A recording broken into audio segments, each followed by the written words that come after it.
Salam saudara pemirsa, sampai jumpa kembali dengan kami dalam program Berita Pengharapan.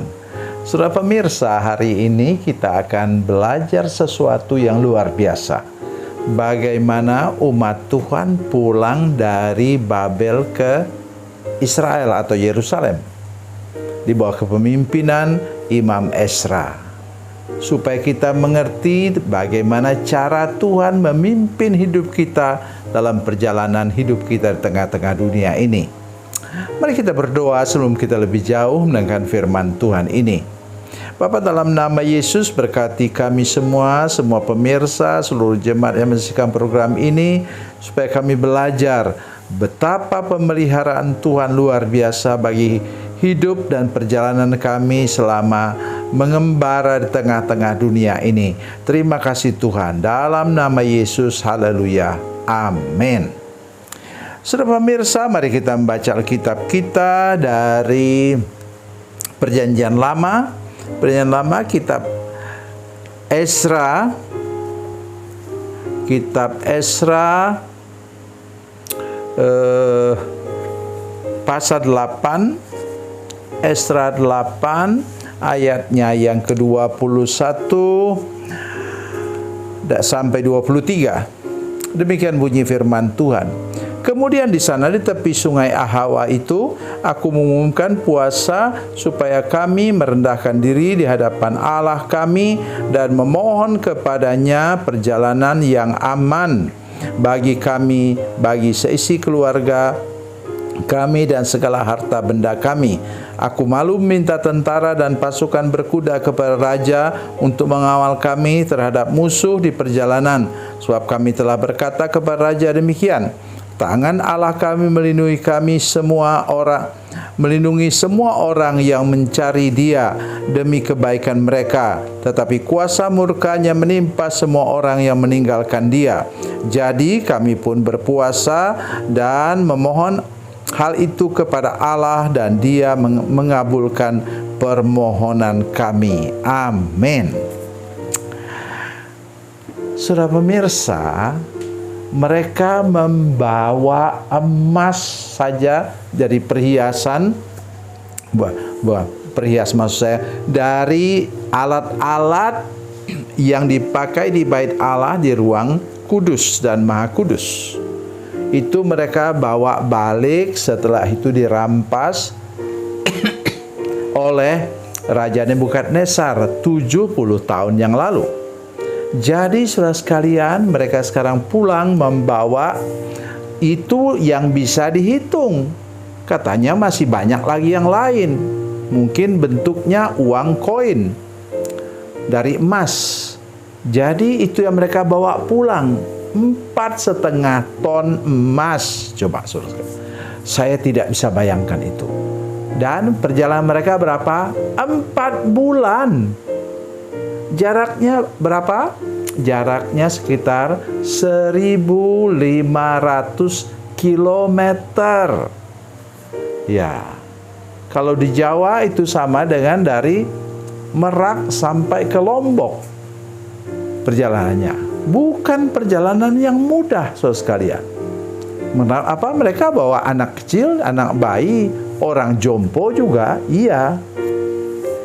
Tetapi pesan firman Tuhan di sini ialah dalam perjalanan hidup kita, saudara sekalian, di dunia ini, di dalam susah payah dunia ini, dalam dunia yang gelap ini, inilah jaminan untuk kita semua. Katanya apa? Jadi kami pun berpuasa dan memohon hal itu kepada Allah dan Dia mengabulkan permohonan kami. Ya, rombongan orang yang mungkin kalau kita hitung mereka pergi waktu itu berapa juta orang yang ditawan oleh Nebukadnezar, sekarang kembali sudah beranak pinak, saudara sekalian. Memang katanya yang pulang itu cuma 30%. Yang lain tidak mau pulang karena sudah sukses di tanah asing. Tapi bagaimanapun juga rombongan ini rombongan yang menarik perhatian orang jahat juga. Wah, lihat mereka tuh pulang. Kan mereka juga bawa ternak pulang, saudara sekalian. itu menjadi santapan empuk untuk para perampok. Tetapi kabar baiknya saudara sekalian, dengar baik apa yang saya sampaikan hari ini. Jangan pernah lupa seumur hidup kita. Itu apa? Tuhan bisa membuat kita tidak menarik untuk orang jahat. Kekayaanmu, tokomu yang mungkin mewah, saudara sekalian, jual, ya mungkin kita harus beritahu dengan terus terang juga, saudara sekalian. Mungkin saudara punya toko emas atau tempat penukaran uang. Ya, orang tahu uang yang saudara tukar di situ satu hari itu miliaran rupiah. Tapi Tuhan bisa membuat orang kemudian tidak tertarik. Orang jahat tidak tertarik kepada rombongan ini. Itu yang pesan yang luar biasa dari firman Tuhan ini. Kuncinya apa? Mereka merendahkan diri dan berpuasa. Karena itu rajin-rajinlah berpuasa. Jangan punya banyak alasan. Bilang, aduh saya sakit lambung segala macam. Saya sudah membuktikan puluhan tahun saudara sekalian. Justru sakit lambung menjadi sembuh karena berpuasa. Berpuasa yang benar maksud saya. Bukan hanya sekedar mau langsing. Itu bukan begitu ya. Apa kata firman Tuhan? Dikatakan di sini bahwa jadi kami pun berpuasa dan memohon hal itu kepada Allah dan Dia mengabulkan permohonan kami. Jadi mereka selamat sampai ke tempat tujuan, ke Yerusalem, dan semua barang-barang mereka tidak ada satupun yang hilang. Karena kemudian kalau sudah baca terus ini ayat firman Tuhan, sampai di Yerusalem itu ditimbang saudara sekalian. Dikuduskan kembali karena pernah tertawan oleh Raja Nebukadnezar. Pernah dipakai juga oleh Raja Belsasar. Ya, karena itu dikuduskan kembali, ditimbang kembali dan ditempatkan kembali dalam bait Allah yang kedua yang kemudian hari dibangun. Itu saudara pesannya sekarang. Tuhan berkuasa mengamankan hidupmu bila engkau rajin untuk berpuasa dan mencari Tuhan dengan segenap hati. Tuhan Yesus memberkati, Tuhan Yesus baik. Mari kita berdoa.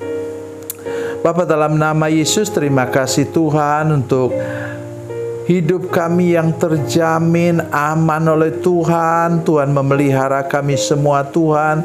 Semua pemirsa, semua jemaat yang menyaksikan program ini untuk menyadari benar bahwa kata kunci untuk hidup kami aman adalah mencari Tuhan dengan berdoa dan berpuasa. Terima kasih Tuhan. Dalam nama Yesus, haleluya. Amin.